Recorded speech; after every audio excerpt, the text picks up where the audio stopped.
Baik, kita mulai ya. Berhubung para peserta sudah pada berhadir. Assalamualaikum warahmatullahi wabarakatuh. Waalaikumsalam warahmatullahi wabarakatuh. Alhamdulillahirabbil alamin wassalatu wassalamu ala asyrafil anbiya'i wal mursalin wa ala alihi washabihi ajmain. Amma ba'd. Puji syukur kita panjatkan kepada Allah Subhanahu wa taala dan salawat beserta salam kita panjatkan kepada Nabi Muhammad sallallahu alaihi wasallam.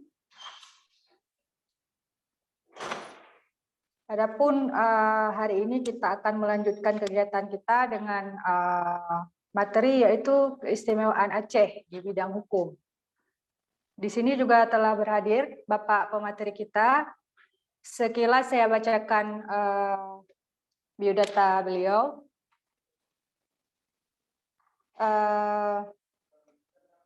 Bapak Haji Mulyadi Nurdin, LC MH. Jadi jabatan beliau sekarang yaitu Kepala Badan Kepegawaian dan Pengembangan Sumber Daya Manusia Kabupaten Pidi. Pengalaman beliau mulai dari tahun 2007 sampai dengan tahun 2018 sebagai Wakil Ketua 1 Majelis Adat Aceh, Kabupaten Aceh Timur, kemudian 2009 sampai dengan 2013 sebagai Kepala Bidang Pemuda dan Kaderisasi pada Majelis Adat Aceh, Provinsi Aceh, kemudian pada tahun 2012 sampai dengan 2014, beliau sebagai penyuluh agama Ahmadiyah pada lingkungan Kanwil Kementerian Agama Provinsi Aceh. Kemudian pada tahun 2014 sampai dengan 2014, beliau menjabat sebagai Sekretaris Pemangku Adat Aceh pada Majelis Adat Aceh Provinsi Aceh. Kemudian pada tahun 2017 sampai dengan 2018 sebagai Kepala Biro Humas dan Protokol Provinsi Aceh.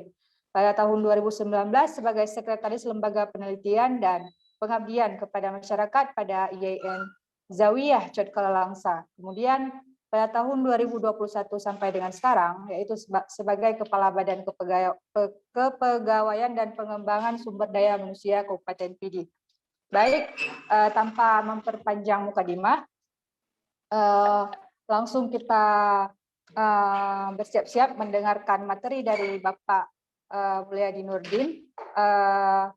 Kepada seluruh peserta diharapkan dapat menyimak dan juga selanjutnya mempersiapkan pertanyaan-pertanyaan yang akan kita tanyakan kepada pemateri kita.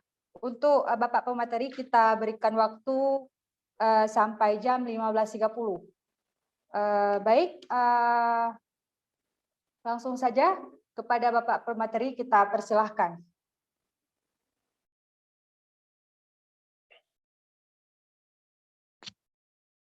Baik. Assalamualaikum warahmatullahi wabarakatuh. Waalaikumsalam warahmatullahi wabarakatuh.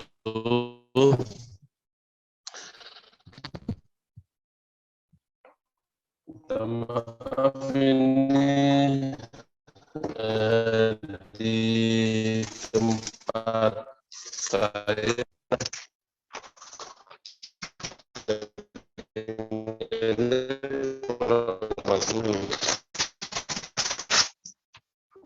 mungkin ini sambil saya bergerasi lebih bagus. Mohon maaf Pak, jaringan yang bagus Pak, bisa diulang? Ya, di tempat saya berada jaringannya memang kurang lancar.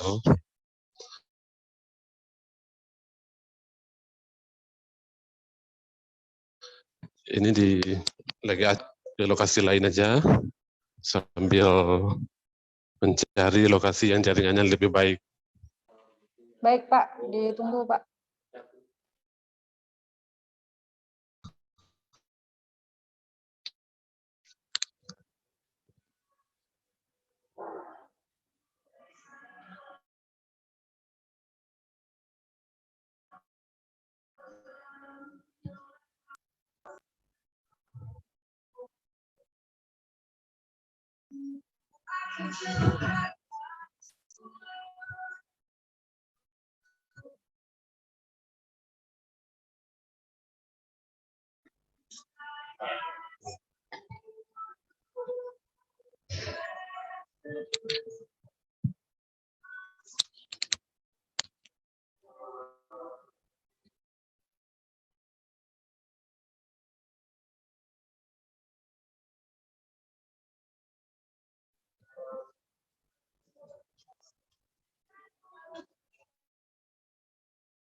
Assalamualaikum. Salam. Salam. Ya, Assalamualaikum warahmatullahi wabarakatuh. Jadi minta maaf, ini jaringannya kurang bagus. Saya sudah mencoba cari posisi yang lebih bagus. Mudah-mudahan ini sudah bisa lebih baik dari yang tadi ya. Baik, ini bisa kita lanjutkan ya. Saya nggak hidupkan video ya, biar nggak lelet ya, karena ini kayaknya kurang pas nih jaringannya. Saya lagi di Jakarta, masih acara sebenarnya. Jadi saya langsung lewat HP ya. Baik, Pak. Oke. Baik. Sudah bantuannya di-share. Iya, bentar. Jangan dijualin dulu. Oke, kita bahas tentang peradilan adat ya. Yang di dalam ini masuk dalam keistimewaan Aceh di bidang hukum. Oke, slide selanjutnya coba. Ya, lewat terus.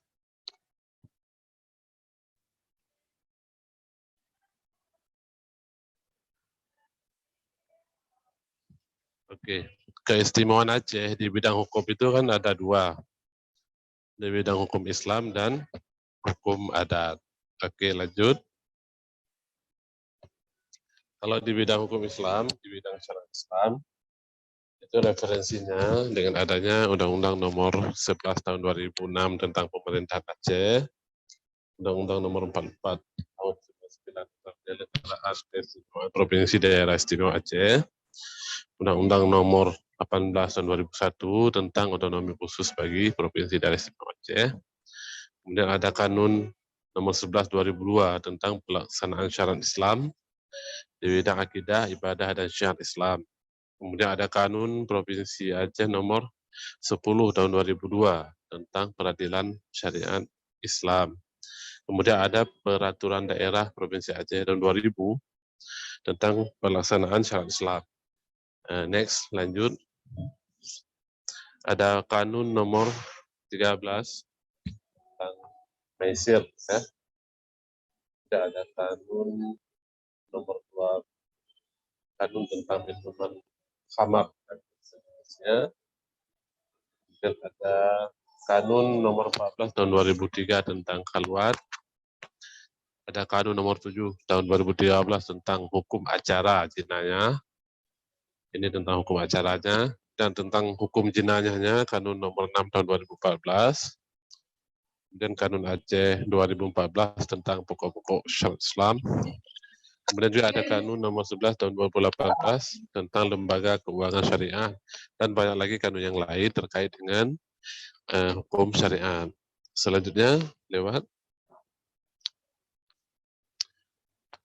Kemudian di bidang hukum adat juga sudah memiliki regulasi yang cukup banyak, cukup lengkap juga sebenarnya, mulai dari Undang-Undang Nomor 44 tahun 1999 tentang penyelenggaraan keistimewaan Aceh, kemudian Undang-Undang Nomor 11 tahun 2006 UU PA, dan Kanun Nomor 10 2008 tentang lembaga adat, Kanun nomor 5 2003 tentang pemerintahan kampung. Ini pemerintahan kampung kenapa dikaitkan dengan adat? Karena di Aceh pemerintahan kampung itu juga sebagai pemerintahan adat. Jadi KUSI itu sebagai lembaga adat. Kemudian Kanun nomor 4 2003 tentang pemerintahan mukim dan juga mukim juga lembaga adat. Di sini dikaitkan lembaga mukim sebagai lembaga adat. Kemudian Kanun Aceh nomor 3 tahun 2004 tentang pembentukan susunan organisasi dan tata kerja Majelis Adat Aceh. Nah, ini sudah dirubah dengan Kanun nomor 8 tahun 2019 tentang MAA. Ya. Kemudian ada Kanun nomor 8 tahun 2019 tentang MAA yang sudah dirubah kemarin. Kemudian ada Pergub tentang pelaksanaan penyelesaian sengketa perselisihan adat. Ini tahun 2013. Pergub ini turunan dari keputusan bersama SKB, Gubernur, Kapolda, dan Ketua MAA tahun 2012 tentang peradilan penyelesaian sengketa secara adat di Aceh. Oke, lanjut. Kalau kita lihat dari wewenang, lembaga-lembaga adat di Aceh memiliki wewenang pertama menjaga keamanan, keamanan, dan ketertiban masyarakat, membantu pemerintah dalam pelaksanaan pembangunan, ya, dan mengembangkan dan mendorong partisipasi masyarakat, menjaga eksistensi nilai-nilai adat dan istiadat yang tidak bertentangan dengan syariat Islam. Kemudian menerapkan ketentuan adat. Kemudian menyelesaikan masalah sosial kemasyarakatan. Di sini terlibat KUSI, terlibat mukim, ya, mendamaikan sengketa yang timbul dalam masyarakat dan menegakkan hukum adat. Ini Kanun nomor 10 dan 8 sebagai adat. Oke, lanjut. Kalau kita lihat lembaga-lembaga adat ini di Aceh, ini sudah disebutkan dengan detail dalam UPA dan turunannya. Pertama kali dalam regulasi, lembaga ini disebut secara jelas. Yang pertama, Majelis Adat Aceh. Kedua, Imam Mukim. Imam Mukim adalah imam kepala mukim, ya. Kemudian Imam Muci, ya, nama lain. Imam Muci itu imam masjid. Kemudian ada KUSI, kepala desa, ya. Kemudian Tuhape. Tuhape ini Tuhape di tingkat kampung. Nah, jumlahnya nggak mesti 4, tapi namanya Tuhape. Dan Tuhalapan itu di tingkat mukim. Kemudian Imam Menasah. Imam Menasah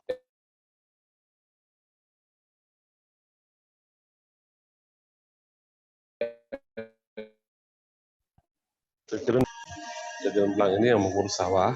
Kemudian ada Panglima Laut yang mengurus laut, ada Pawangli yang mengurus hutan, ada Ketua Senebuk. Ketua Senebuk ini yang mengurus Senebuk itu apa, kebun, ya, lahan, ya. Kemudian ada Hadia Pekat yang pasar. Kemudian ada Syahbanda yang mengurus pelabuhan. Ini lembaga-lembaganya ada 13 lembaga yang sudah diakui secara resmi dalam konstitusi. Oke, lanjut. Ya. Oke, saya matikan video, ya, karena khusus ini ada yang chat, ya. Karena ini jaringannya memang agak terganggu. Jadi minta maaf, saya matikan kamera supaya lebih lancar, supaya suaranya lebih terang. Penyelesaian masalah melalui peradilan adat ini adalah penyelesaian masalah di luar sistem peradilan nasional. Sehingga peradilan adat ini disebut dengan peradilan damai. Konsep dari adat itu adalah perdamaian. Ya, apapun kesimpulan yang diambil itu bersifat damai, kemudian melibatkan para pihak. Bukan hanya keputusan satu arah, tapi juga dua arah, baik hakim hakim maupun oleh pihak yang ikut terlibat dalam sengketa. Oke, lanjut. Kemudian kawasan peradilan adat ini dalam Kadun Aceh tentang peradilan adat sudah disebutkan ada 2 tingkatan kampung dan tingkat mukim. Ini sudah dikomunikasikan juga kepolisian daerah Aceh. Mereka sudah banyak terlibat dalam penyusunan ini. Jadi peradilan adat di Aceh itu ada 2 level. Peradilan tingkat kampung dan tingkat mukim. Jadi tingkat kampung itu sifatnya peradilan tingkat pertama, kemudian peradilan mukim itu sifatnya tingkat banding. Jadi kalau sudah banding, dan itu hanya sekali banding, kalau selesai di tingkat mukim maka selesai, kalau tidak selesai berarti dilakukan melalui proses hukum nasional, nggak ada lagi kasasi.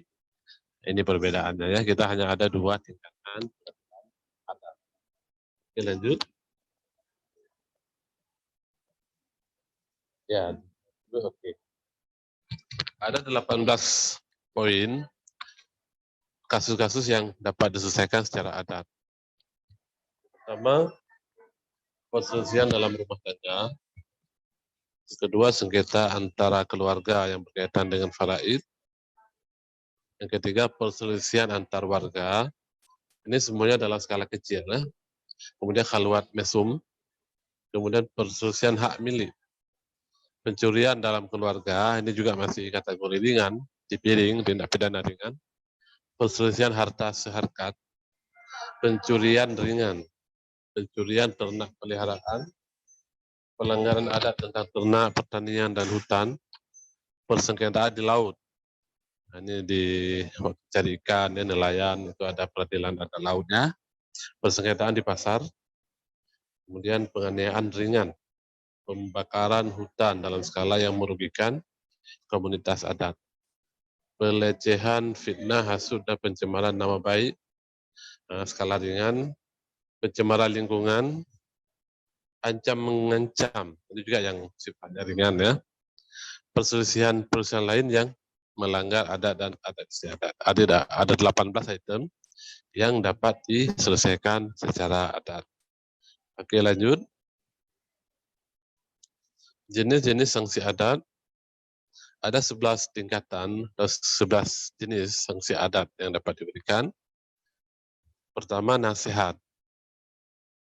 Kemudian teguran, ditegur ya, kalau tadi cuma diberi nasihat dan ditegur. Kemudian permintaan maaf, ada sayam. Nah, sayam ini dalam perdamaian yang mengeluarkan darah. Ada diat luka ya, dan luka ada sifat darah ada sukat istilahnya.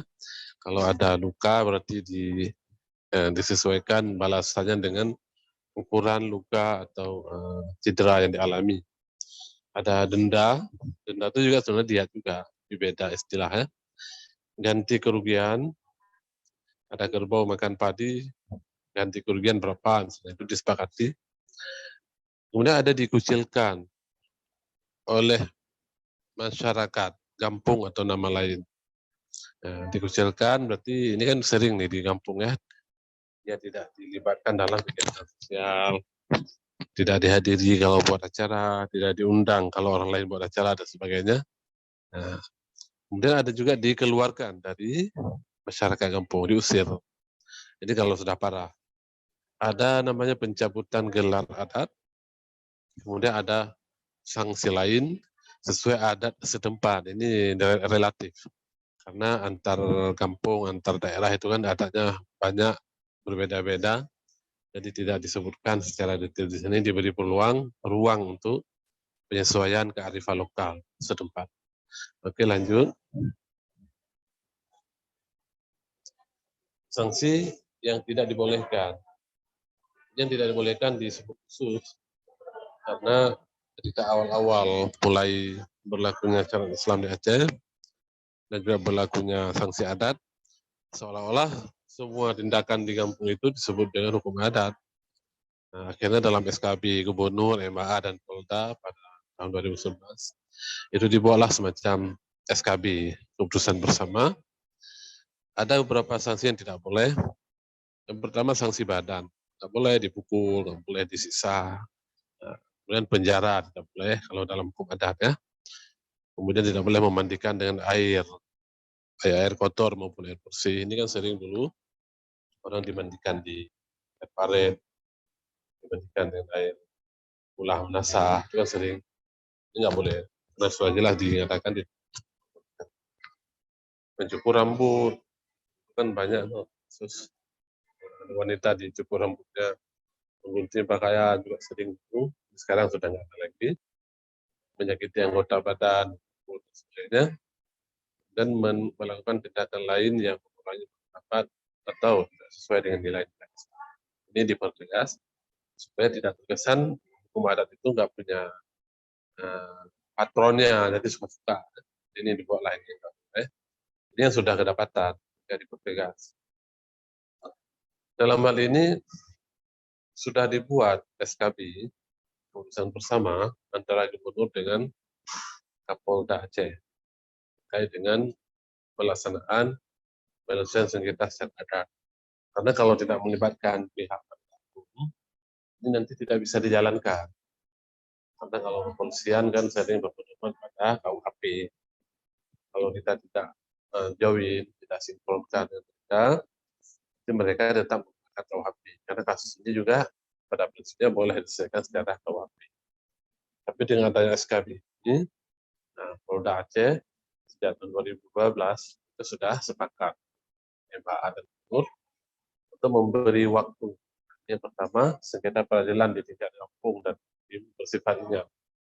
Ada pasal 13, 14, 15 kan ada 928 tentang pembinaan kehidupan adat dan wajib diselesaikan lebih dahulu dari peradilan adat kampung dan mukim. Ini diberi kesempatan. Ya. Jadi sudah diberikan kesempatan ini juga dilindungi oleh pihak penegak hukum, juga oleh kepolisian. Oke, itu poin ke-1. Yang kedua, coba lewat. Next ya. Ini yang kedua, kepolisian memberi kesempatan untuk diselesaikan di kampung dan jadi memberi kesempatan. Jadi kalau masyarakat melapor langsung ke kepolisian, secara hukum itu kan sah-sah saja, karena masalah itu juga tercantum dalam KUHP. Tetapi dalam hal ini, kepolisian sepakat dengan Gubernur Aceh dan MHA untuk memberi kesempatan diselesaikan di kampung dan jadi tidak langsung diterima. Kalaupun mereka terima, kalau secara hukum tidak bisa, karena mereka juga punya aturan. Kepolisian itu dilarang menolak laporan yang masuk dari masyarakat. Jadi karena ini sudah punya kesepakatan dengan pihak kepala daerah Aceh, Gubernur dan jadi mereka bukan menolak, tapi menerima laporan, tapi diberi kesempatan untuk diselesaikan di kampung. Ini teknis saja. Jadi nanti kepolisian menghubungi si itu diselesaikan dulu secara damai sebelum ini dilanjutkan. Ketiga, semua pihak wajib menghormati penyelenggaraan peradilan adat kampung dan wajib menghormatinya, termasuk aparat penegak hukum dan pihak lainnya. Keempat, peradilan adat dalam memberi keputusan berdasarkan pada norma hukum adat istiadat setempat yang berlaku di daerah setempat. Ini beda-beda normanya. Mungkin di bagian Aceh pesisir beda dengan Aceh selatan, bagian tengah, dan perbatasan di wilayah Singkil berbeda. Jadi ini diberi kesempatan untuk disesuaikan dengan norma. Yang kelima, persidangan peradilan adat dihadiri oleh para pihak. Ini kan perdamaian sifatnya. Saksi-saksi diundang juga saksi-saksi dan terbuka untuk umum. Kecuali untuk kasus tertentu yang menurut adat tidak boleh terbuka untuk umum serta tidak dipungut biaya alias gratis. Jadi ini juga yang membuat peradilan adat ini menjadi perhatian pusat. Hari itu Bappenas juga disupport oleh UNDP sempat membiayai program peradilan adat ini karena ini meringankan masyarakat miskin. Jadi mengurangi kos biaya berperkara. Jadi semua warga yang berperkara dan mereka tidak dipungut biaya dan penyelesaiannya di domisili masing-masing di kampung. Ini mengurangi biaya yang sangat besar kalau dikalkulasikan secara umum. Seluruh Aceh itu berapa juta orang yang berurusan. Jadi kalau di pengadilan umum sudah kita tahu itu butuh biaya besar. Mungkin kalau biaya perkara tidak banyak, tapi dalam transportasi mereka meninggalkan pekerjaannya, dan persidangannya bukan sekali ya, berkali-kali, puluhan kali. Ini membutuhkan operasional yang besar. Jadi ini sangat membantu masyarakat miskin dalam hal peradilan adat kalau diterapkan. Oke, selanjutnya keenam, putusan peradilan kampung dan hakim bersifat final dan mengikat, serta tidak dapat diajukan lagi pada peradilan umum atau peradilan lain. Ini stressing. Jadi kalau sudah selesai di kampung, kalau mungkin sudah ingkrah, lagi diajukan. Disinilah perlu koordinasi supaya aparat hukum tahu bahwa ini sudah selesai dan lagi masuk lagi ke mereka. Makanya mereka pas menerima laporan tentang perkara terkait dengan adat ini, mereka biasanya memberikan informasi ke KUSI dan mereka mengupdate bagaimana perkembangan. Karena setelah kita cek data yang ada di Polda, itu memang kasus-kasus yang masuk melalui peradilan adat ini ada yang selesai, ada yang tidak selesai. Kalau nggak selesai nanti baru masuk ke peradilan. Kalau selesai maka langsung itu dalam laporan kepolisian dianggap itu sudah selesai. Jadi nggak jadi PR mereka. Kalau nggak selesai mereka jadi PR juga karena setiap perkara yang masuk itu kan masuk dalam database, mereka harus tahu perkembangannya. Bagaimana. Kemudian yang ketujuh, setiap urusan adat kampung dan hakim dibuat secara tertulis, yang baru ditandatangani oleh ketua dan anggota majelis serta kedua belah pihak yang bersengketa, dan tembusannya disampaikan kepada Kapolsek, camat serta MA. Ini sangat penting. Jadi dibuat secara tertulis, karena kalau hukum adat sebenarnya hukum yang tidak tertulis. Tapi karena di Indonesia mengenal hukum tertulis, kayaknya terpaksa harus dituliskan supaya tidak bertolak cerun istilahnya, nggak selesai apa belum. Dan kita sudah selesaikan di kampung. Mana buktinya? Kan perlu bukti. Bukti ini dalam bentuk berita acara atau putusan ditandatangani oleh hakim dan anggota serta kedua belah pihak. Kemudian juga ditembuskan ke Kapolsek, camat serta MA. Kalau perlu juga tembuskan lagi ke kejaksaan.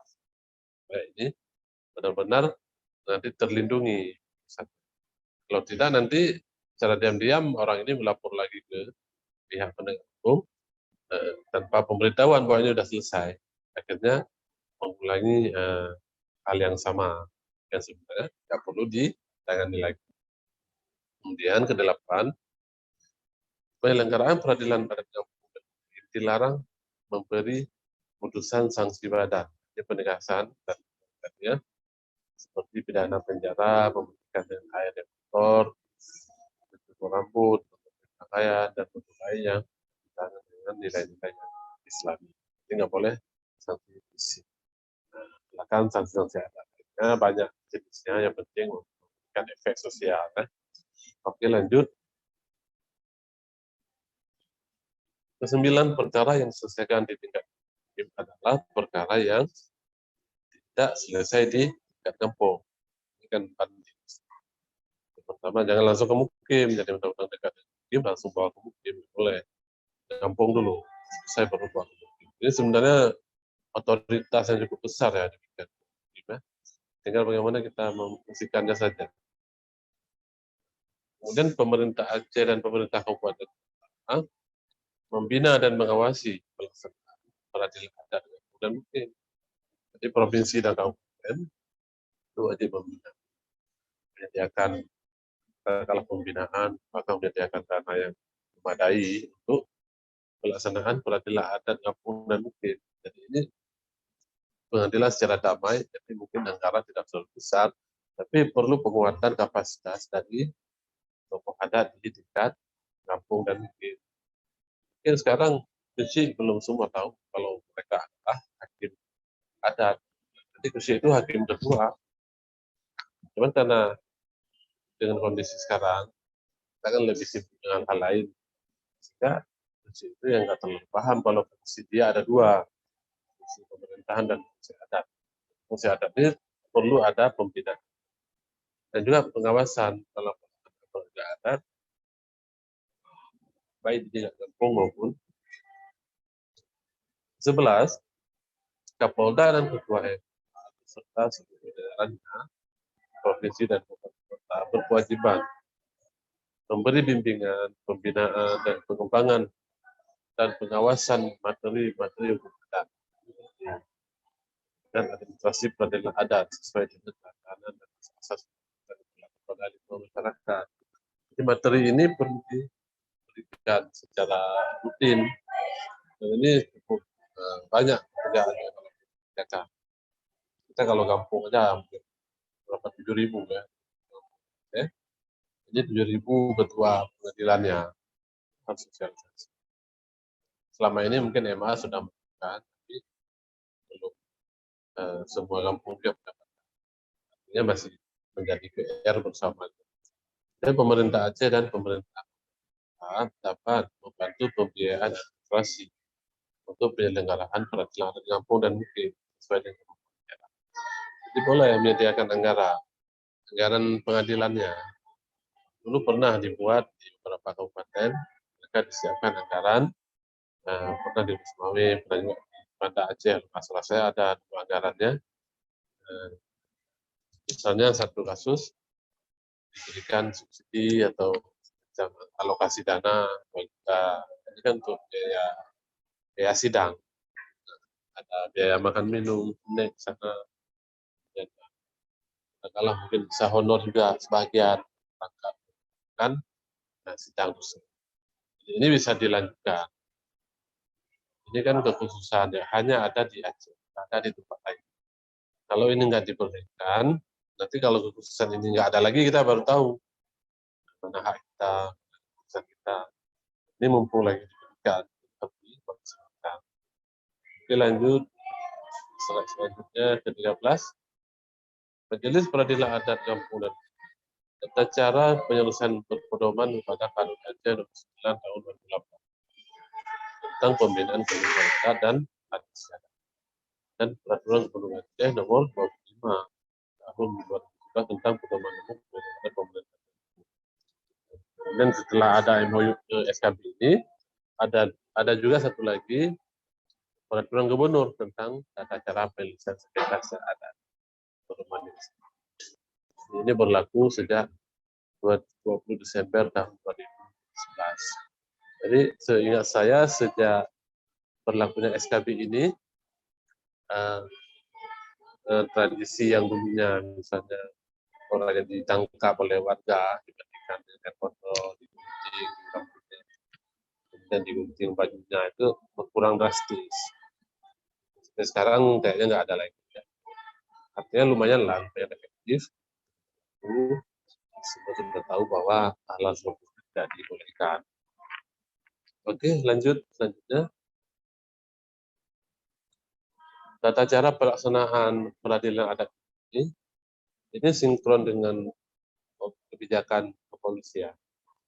Ada peraturan Kapolri tahun 2015 tentang pemolisian masyarakat atau Polmas. Di Polmas ini polisi menyelesaikan masyarakat dalam menyelesaikan masalah, mengajak masyarakat melalui kemampuan anggota Polri dan masyarakat, sehingga mampu mendeteksi dan mengidentifikasi permasalahan keamanan tadi, serta menemukan pemecahan masalah. Jadi ini secara persuasif. Ini sangat erat kaitannya dengan ada penyelesaian secara persuasif dan langsung kepada penegakan hukum. Oke, lanjut. Kalau kita lihat fungsi Polmas, ini kan ada 4 dari sini. Mengajak masyarakat melalui kemitraan dalam rangka pemeliharaan keamanan dan ketertiban masyarakat. Jadi kalau kita lihat fungsi adat ini sama, Adat itu kan bicara keamanan, ketertiban, ya. Kalau istilah di kampung, pagi kampung. Bagaimana kenyamanan, ketertiban, keharmonisan di kampung. Jadi ini sesuai dengan misi yang diemban oleh polisi juga. Kemudian membantu masyarakat mengatasi masalah sosial di lingkungan dalam rangka mencegah terjadinya gangguan kampung.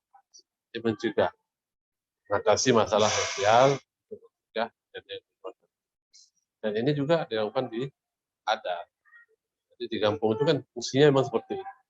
Kenapa si Fulan harus, kenapa perempuan nggak boleh keluar malam? Karena ini mencegah terjadinya masalah sosial dan menghindari kamtipmas. Ini hal-hal yang kita ambil hikmahnya. Kemudian mendeteksi, mengidentifikasi, menganalisis, menetapkan prioritas masalah dan merumuskan pemecahan masalah. Dan bersama masyarakat, jadi kalimat bersama, ini kan kepolisian mengutamakan diskusi dialog bersama masyarakat menerapkan hasil pemecahan masalah kampung. Jadi hasil ini dalam bentuk keputusan. Dengan adanya perangkat adat di Aceh, pemecahan ini bisa dilakukan melalui perangkat adat, melalui kampung kan. Dan ini sudah legal, kita punya legalitas untuk melakukan ini. Jadi ini kelebihan kita. Di Indonesia sekarang hanya Aceh yang memiliki struktur adat yang begitu lengkap, begitu detail, fungsi, peran, wewenang, hak dan jawab itu jelas sekali. Karena struktur kita di Aceh, MAA ini kan hingga ke kampung. Mungkin di Papua ada juga namanya rakyat Papua ya, tidak seperti MAA yang kita sudah masuk ke penyelesaian sengketa.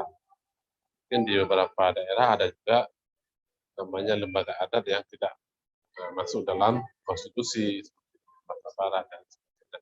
Tapi kalau kita semuanya sudah masuk dalam ranah konstitusi, jadi kita langsung disebutkan dalam undang-undang, mulai dari strukturnya, nama lembaga, peran, tanggung jawab, teknisnya, karena menyelesaikan sengketa, itu sudah hampir seperti lembaga peradilan. Ini yang perlu kita maksimalkan. Oke, selanjutnya coba dijawab.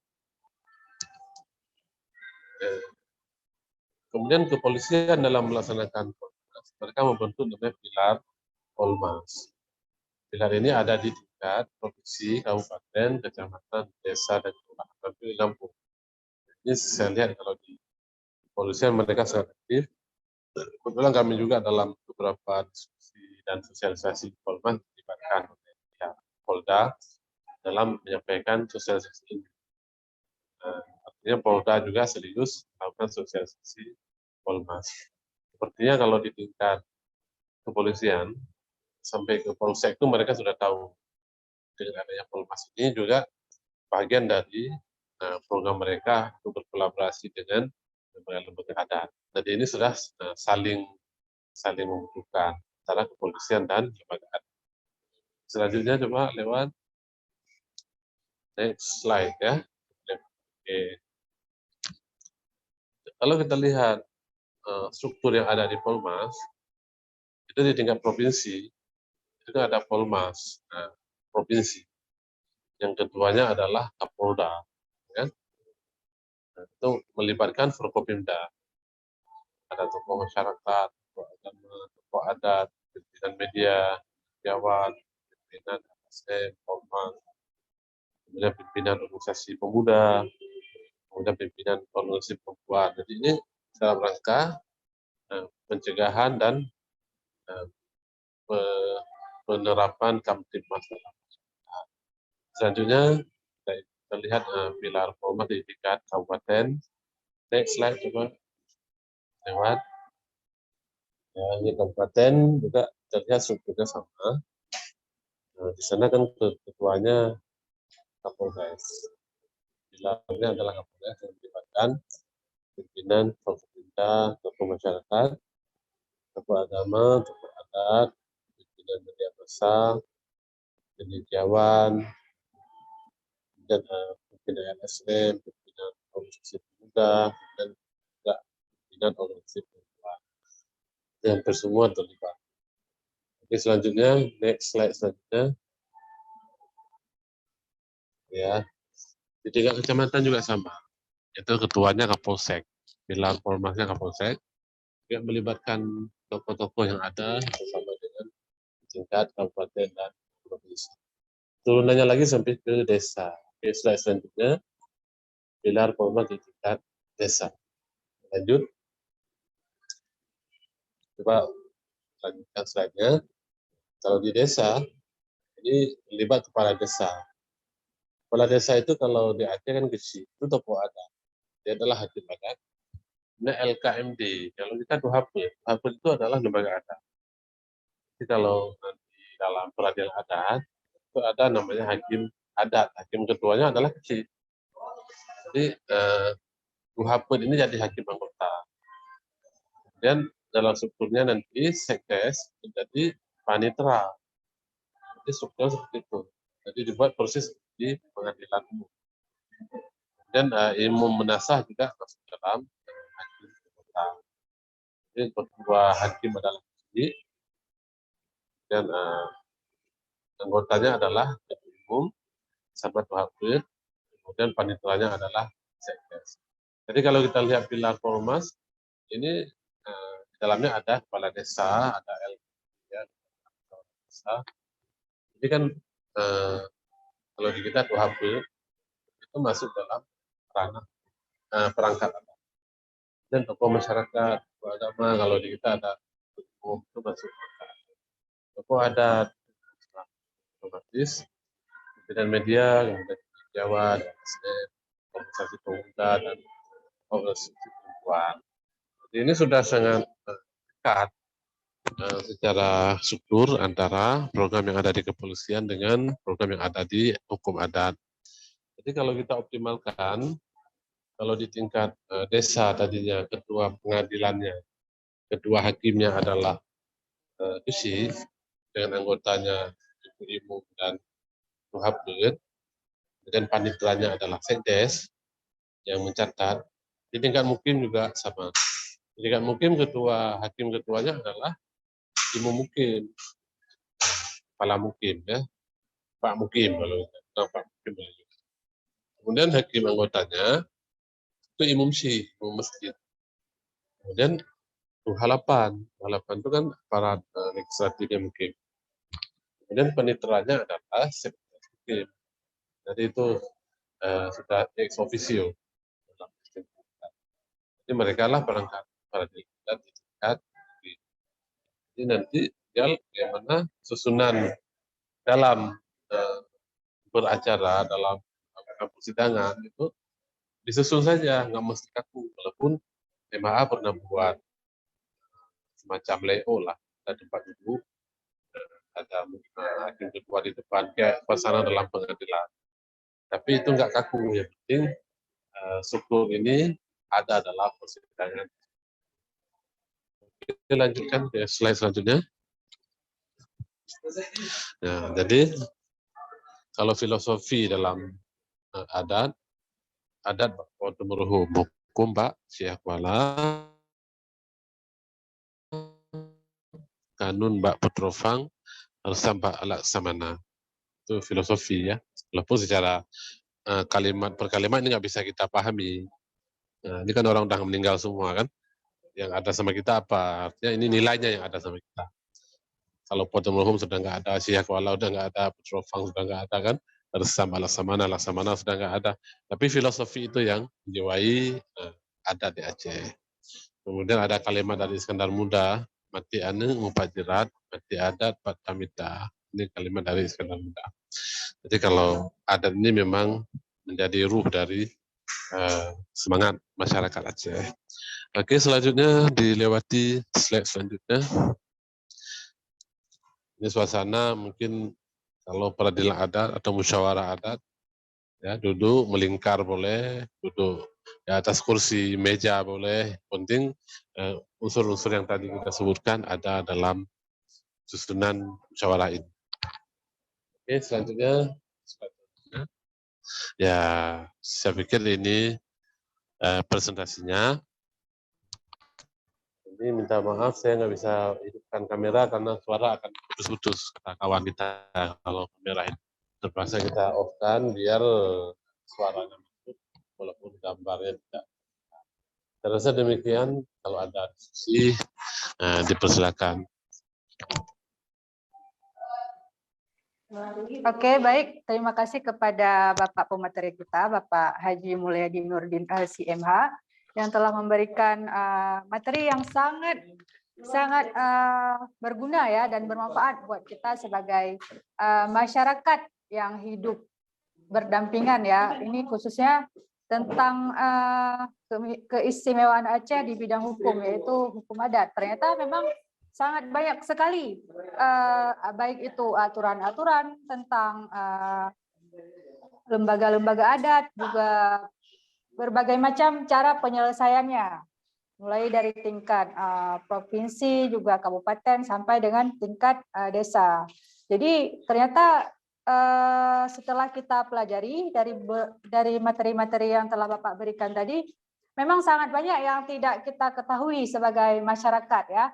Ternyata aturan-aturan yang sudah diatur baik itu sampai dengan SKB, keputusan bersama Gubernur dengan Polda Aceh dan juga MAA, ya diatur juga sedemikian rupa. Mungkin banyak masyarakat yang memang tidak mengetahui ya. Baik, langsung saja kita berikan kesempatan untuk para peserta yang mungkin sudah dari tadi ya mau menanyakan ya. Di sini juga ada Bapak Geci, mungkin bisa sharing-sharing ya pengalaman-pengalaman yang terjadi di Gampong. Jadi oke, kita persilakan bagi penanya, kita buka sesi pertanyaan dengan 3 pertanyaan dulu ya. Silakan. Assalamualaikum warahmatullahi wabarakatuh. Waalaikumsalam. Waalaikumsalam warahmatullahi wabarakatuh. Silakan Bapak Ahmad Syafi'i. Selamat datang kepada kita semua. Yang saya hormati Bapak Mulyadi sebagai pemateri, yang saya hormati moderator dan kawan-kawan sekalian. Begini Bapak, terkait lembaga-lembaga adat yang ada di Aceh, memang peranannya sangat penting sekali bagi kehidupan kita bermasyarakat sekarang, apalagi di desa Pak ya. Artinya bahwa ada misalnya ada masalah-masalah yang kecil tidak harus dibesar-besarkan, bisa kita selesaikan di tingkat kampung. Tapi Pak, yang bisa kita lihat sekarang, peranan dari lembaga adat itu sendiri, eksistensinya itu sangat kurang Pak. Apalagi sebenarnya kalau kita kalau kita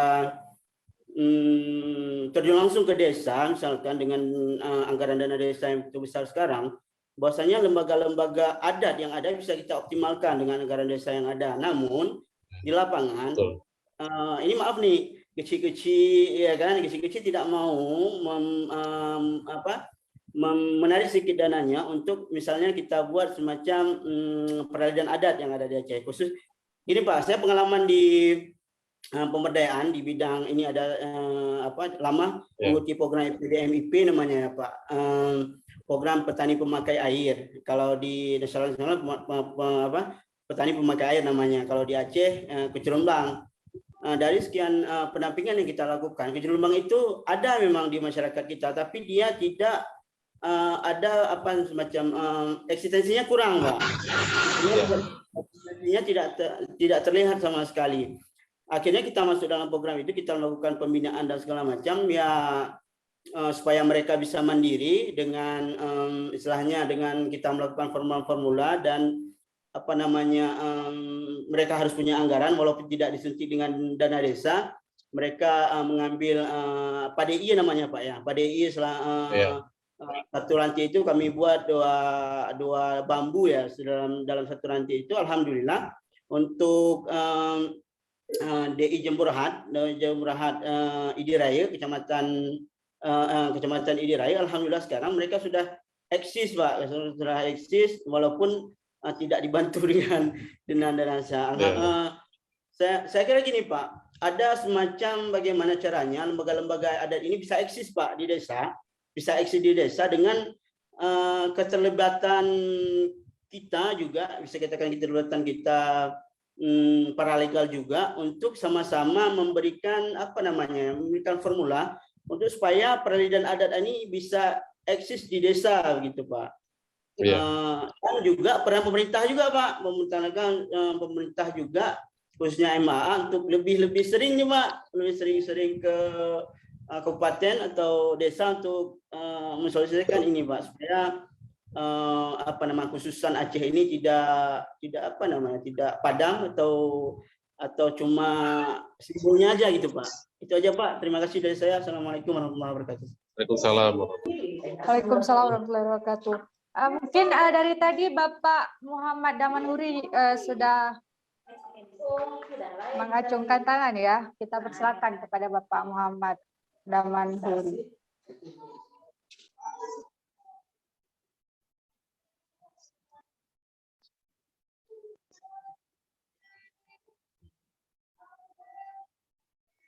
Ya, silakan. Silakan.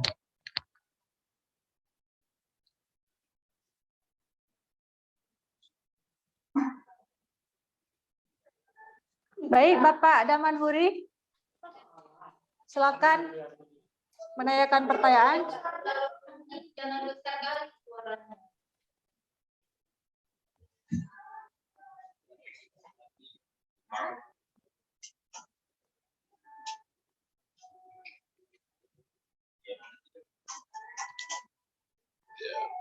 Mungkin ke yang lain ya. Oke, kita lanjutkan ke yang lain ya. Mungkin terganggu jaringan ya Bapak Muhammad Damanhurinya. Sedang ujian dia tuh, di ruangan ujian. Oh ya. Kita persilakan kepada peserta yang lain, bagi yang mau menanyakan. Assalamualaikum warahmatullahi wabarakatuh. Salam. Mungkin kita agak meminta ini aja ya pendapat dari Bapak ya. Karena mengingat apa yang kita bilang keistimewaan dari Aceh itu secara hukum Islam ataupun hukum adat, dan termasuk 18 perkara yang memang diselesaikan di tingkat desa. Rata-rata kita lihat kendalanya bukan dari ini, bukan semata-mata karena uang, tapi kadang-kadang dari perangkat desa itu sendiri yang mungkin agak merasa kurang dikerjakan di 18 perkara tersebut. Kira-kira langkah-langkah apa yang selanjutnya akan ditempuh ataupun strategi apa yang akan dibuat MAA supaya yang 18 perkara ini, yang 18 perkara yang dikembalikan kepada desa itu bisa benar-benar diterapkan di seluruh desa. Mungkin itu saja Pak. Terima kasih. Assalamualaikum warahmatullahi wabarakatuh. Ya, waalaikumsalam warahmatullahi wabarakatuh. Baik, kita persilakan untuk satu penanya lagi ya. Persilakan.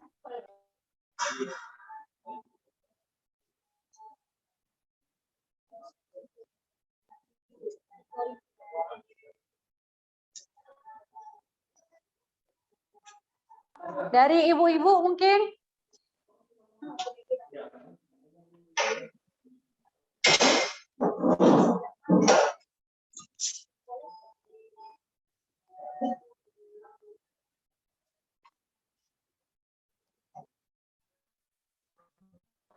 Baik, kalau memang belum ada penanya selanjutnya, mungkin kita persilakan dulu kepada Bapak pemateri kita untuk menjawab yang sudah ditanyakan tadi ya. Kepada Bapak kita silakan. Oke. Baik. Untuk yang pertama, ini kan mempertanyakan kurangnya peranan lembaga adat dalam peradilan adat yang kita bahas tadi. Ini memang kita akui bahwa tidak semua perangkat adat itu mengetahui tentang wewenang, kemudian tentang kekuasaan adat atau hak adat yang diberikan kepada mereka. Apalagi sekarang peradilan adat ini kan di dua tingkat, Gampung dan Akif. Di Gampung dengan adanya alokasi dana desa, pasti Kesik itu lebih banyak habis waktu untuk mengurus dana desa. Itu pasti ya. Karena itu terkait dengan anggaran, terkait dengan administrasi, keuangan, pelaporan, perencanaan, dan sebagainya, itu banyak habis waktunya. Sehingga ada hal-hal yang di luar administrasi itu, ada kewenangan yang diberikan oleh negara, nggak sempat dia manfaatkan. Padahal ini hanya ada di Indonesia, hanya ada di Aceh tentang peradilan adat ini. Karena Indonesia kan punya landasan hukum, ada KUHP, ada apa kan. Tapi kita Aceh diberikan hukum adat. Ini perjuangan panjang. Lahirnya kewenangan lembaga adat ini kan itu pasca MOU Helsinki dalam UPA. Ini keistimewaan. Kalau nggak dimanfaatkan, nanti terkesan ini lembaga mubazir. Lembaga adat tapi mubazir jadinya. Nggak berguna. Padahal ini sangat besar perannya. Dulu sebelum sebelum Indonesia merdeka, dulu yang ada di Aceh adalah hukum adat. Artinya lebih tua hukum adat daripada hukum nasional. Tapi begitu ini diberikan kembali, kita nggak tahu bagaimana memulainya. Nah, malah terkesan ini tidak penting. Padahal ini kalau dimanfaatkan dengan baik, justru menimbulkan kekhususan, keistimewaan. Untuk peradilan adat ini, MAA itu dapat support dari UNDP sekian tahun, kalau nggak salah 10 tahun setelah tsunami itu untuk memperkuat kelembagaan ini. Termasuk penyusunan teknis peradilan adatnya. Itu langsung UN for Development Program, itu PBB. Dan saya waktu jadi pengurus MAA juga melihat banyak tamu dari luar negeri yang datang ingin belajar itu. Dari India datang, dari Malaysia datang, ingin belajar bagaimana peradilan adat. Karena mereka melihat itu sangat efisien, murah, tapi praktis, kemudian humanis, semua diselesaikan dengan musyawarah. Itu kan sesuai dengan syariat Islam juga. Prinsip musyawarah, kemudian menyelesaikan masalah dengan cepat, kemudian tidak ada kalah menang, semuanya menang, semuanya damai. Jadi ini yang memiliki keistimewaan. Tapi nyatanya sekarang kurang berperan. Ini nanti jangan salahkan lagi pemerintah pusat, jangan salahkan lagi pemerintah yang mana. Salah kita, sudah diberikan tidak kita manfaatkan. Makanya bagi kita, mungkin ada yang kesyik di sini atau ada yang perangkat kampung kan, bisa menggunakan katakanlah dana kampung untuk katakanlah misalnya penyusunan resam kampung atau peradilan adat kampung. Yang saya tahu Ketua Yara, Pak Safarudin itu sudah berkali-kali bilang bersedia menjadi narasumber itu. Beliau siap membackup. Karena kalau kita sudah masuk ke ranah hukum, apalagi ini calon paralegal, sangat penting adanya peradilan adat ini. Karena ada hal yang kita bisa selesaikan dengan cepat. Ada hal kita bisa selesaikan dengan mudah, bertele-tele. Ini bisa kita misalnya usulkan melalui dana desa, penguatan SDM, aparatur kampung, untuk pelatihan tentang peradilan adat. Itu sama-sama kita lakukan. Di MAA sudah tiap tahun ada itu. Tapi yang namanya pelatihan oleh provinsi nggak akan selesai karena 7.000 kampung. Paling berapa kampung yang dapat giliran kan? Jadi nggak akan selesai. Katakanlah itu undang-undang kanun tentang MAA lahir tahun 2008. Ini sudah 12 tahun, nggak selesai juga, sosialisasi saja. Kalau nggak ada juga keterlibatan pihak lain. Jadi akhirnya mungkin sampai 20 tahun pun nggak akan selesai. Kalau kita menunggu MAA katakanlah sanggup melakukan sosialisasi 1 tahun itu 10 kali misalnya. Atau sebulan sekali, 12 kali misalnya. Itu pun udah mati-matian. MAA kabupaten, apakah semua kabupaten itu aktif? Nggak tahu juga kita. Ada yang aktif, ada yang tidak. Sementara ini regulasi ini turunannya itu mulai dari undang-undang. Ini sangat kuat, secara hukum sangat kuat. Regulasi tentang peradilan adat ini. Dia langsung dalam undang-undang. Undang-undang itu kan hukum secara KUHP.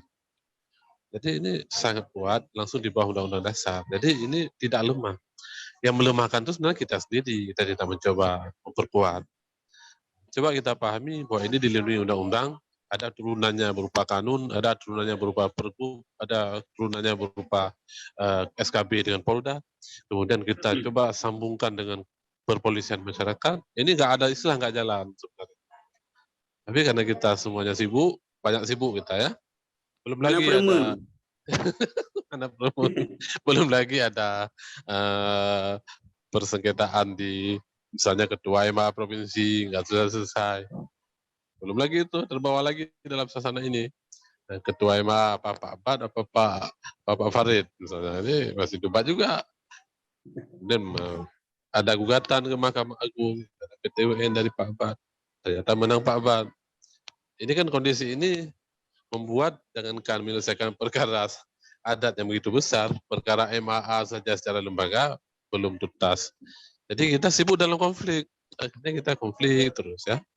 Jadi kita nggak sempat berpikir yang substantif. Substansinya adalah bagaimana hukum adat Aceh bisa hidup. Ini kan ide-ide cemerlang dari perancang undang-undang. Setelah MAU Helsinki, mereka ditantang secara cepat menyelesaikan undang-undang dalam waktu singkat. Mereka sempat memasukkan ini hebat mereka. Tapi melaksanakannya itu ternyata nggak mudah.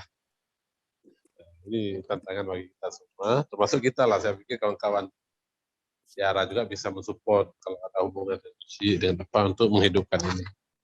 Nah, kalau saya sebagai juga bagian dari masyarakat, kalau ada Gesi yang punya hubungan dengan saya, sudah saya berikan masukan ide untuk memasukkan program penguatan kapasitas tokoh adat atau perangkat kampung terhadap peradilan adat. Itu beberapa sudah kita masukkan, tapi sesuai kemampuan kita. Kalau di MAA emang dari dulu kita masukkan, tapi nggak akan selesai kalau kita andalkan MAA karena sangat luas wilayah kita, ada 7.000 desa yang harus diberikan sosialisasi. Saya rasa demikian kalau soal peran ya, kita akui memang peran. Kemudian yang satu lagi, ini kendala ya, kendala bukan hanya uang, tapi memang perangkat desa kurang tahu, kurang paham. Tapi sekarang itu benar. Kita tanya sama Gesi itu mereka nggak tahu bahwa mereka tokoh adat, mereka adalah ketua adat. Gesi di kampung itu dua peran dia, dua fungsi. Fungsi pemerintahan dan fungsi adat. Ini hebatnya. Pemerintahan dia sebagai kepala desa, perpanjangan tangan pemerintah di kampung. Kemudian dia adalah ketua adat di kampung. Ini hebat sebenarnya peran ini. Dua peran sekaligus. Maka setiap kita bahas tentang regulasi terkait dengan adat, kita tetap mengutip Kanun Aceh tentang kampung. Kemudian Kanun Aceh tentang mukim. Karena dia adalah lembaga adat. Jadi ini langsung dalam undang-undang disebutkan, UPA. Itu undang-undang keistimewaan Aceh. Itu istilahnya kalau dalam agama itu kitab suci ya. Kalau dalam bernegara referensi utama tentang keistimewaan Aceh ya ada di situ. Adanya Wali Nangro, adanya partai lokal kan di situ semua lahirnya. Adanya bendera, adanya himne dari situ. Sama dengan adanya peran adat ini, itu sama kuat. Dan ini karena ini undang-undang sama juga kuatnya dengan lembaga lain. Kan banyak lembaga negara lahir dengan undang-undang. Itu setikat. Ada lembaga penjamin simpanan, ada Komisi Pemberantasan Korupsi, itu kan lahir dari undang-undang semua. Jadi sangat kuat sebenarnya. Tapi karena kita nggak menyadari ini kuat, ya kita anggap karena sudah ada biasa-biasa saja, akhirnya kita anggap ini ya nggak terlalu prioritas, sehingga hampir tidak ada desa yang mengalokasikan dana serius untuk ini. Ini mungkin perlu kita dorong bersama-sama. Kalau kita sudah memahami ini, mungkin orang terdekat dengan kita, kalau kita beracara itu kan bisa berperan dalam meningkatkan pemahaman ini. Saya pikir demikian ya. Pak, boleh Pak? Ya, Silakan. Gini Pak, terkait adat Aceh nih, terkait adat Aceh kan. Kalau misalnya kita lihat sehari-hari Pak kan, kalau misalnya terjadi kasus kalawat nih kan, lumrah lah kita lihat. Nanti kalau sudah dapatan terjadi kalawat, mesum dan segala macam, masyarakat di desa tertentu misalkan langsung menghakimi kedua pasangan dengan cara memberikan air comberan atau sebagainya untuk memberikan efek jera. Dan juga nanti ada semacam konsekuensi denda pemalai kampung, biasa orang ini katakan kan. Apakah itu memang resam adat kita dari dulu atau memang itu hanya dibuat-buat Pak?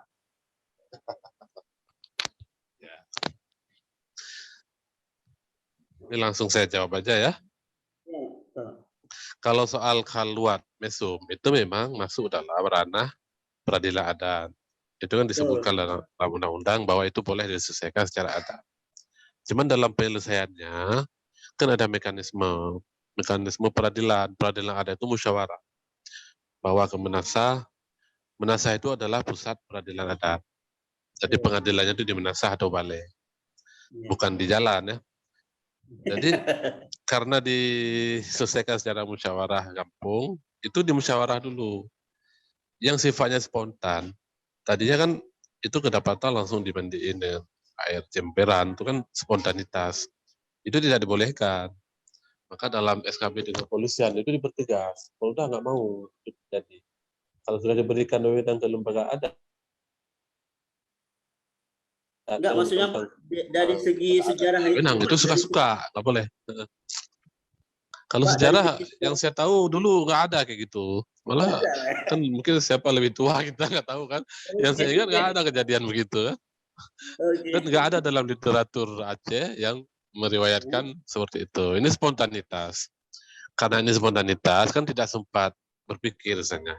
Ayo, marah-marah emosi kan dimandiin. Tapi ini kan tidak bijak. Karena ini kalau namanya pelanggaran hukum ada prosedurnya. Kalau KUHP itu malah prosedurnya itu sampai bulan kan. Tahan dulu di sidang yang pertama, yang kedua menghadirkan saksi kan gitu. Kita ini belum apa-apa udah diberi hukuman dulu. Nah, artinya jangan juga seperti itu. Nah, kalau secara adat yang saya tahu dalam sejarah Aceh, kalau saya nggak pernah lihat dulu gitu, nggak pernah dengar juga.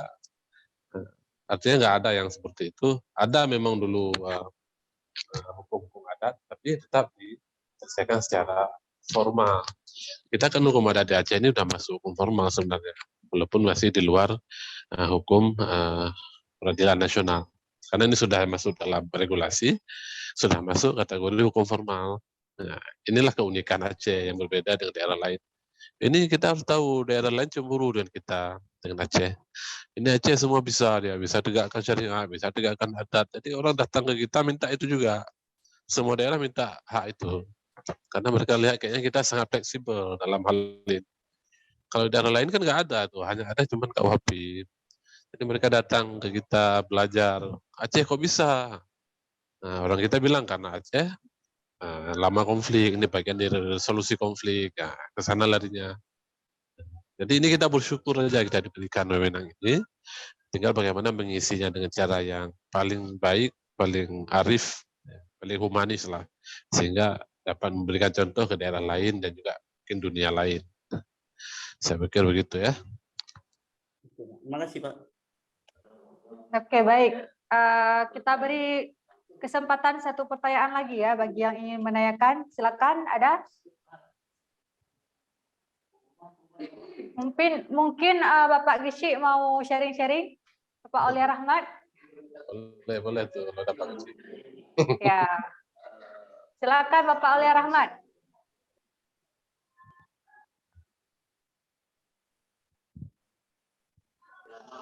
Tidak ada, Pak.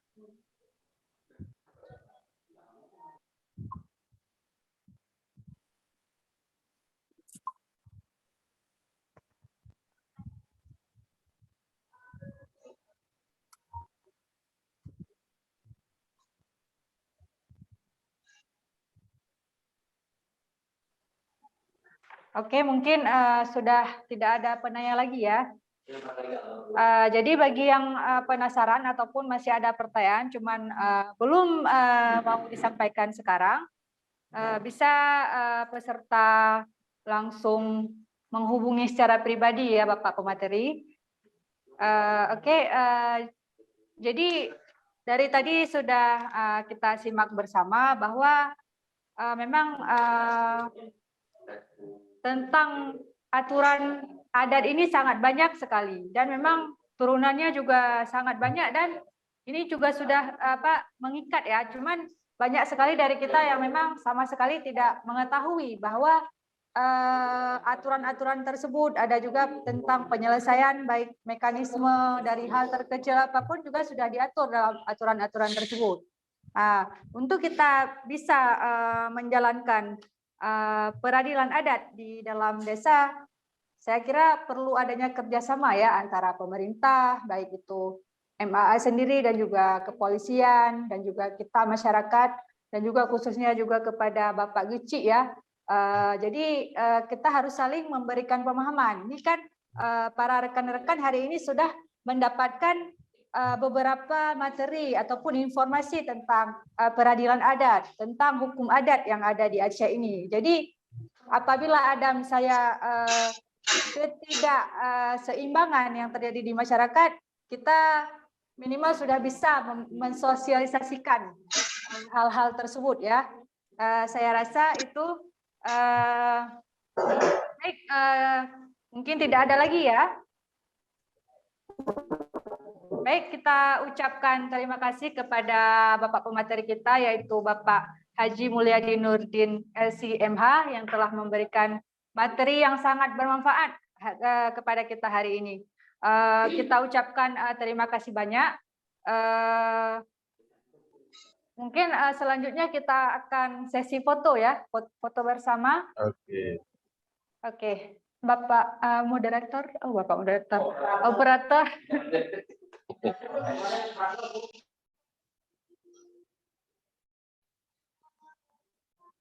Buka kamera.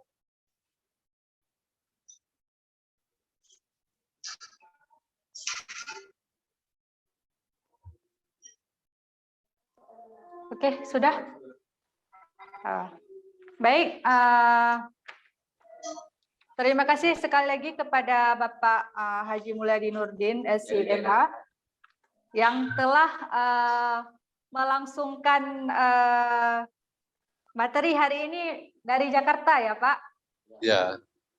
Ya. Luar biasa Pak. Baik, mungkin kita cukupkan hari ini. Saya Rini Santia, apabila ada kekurangan saya mohon maaf. Billahi taufik wa hidayah. Wassalamualaikum warahmatullahi wabarakatuh.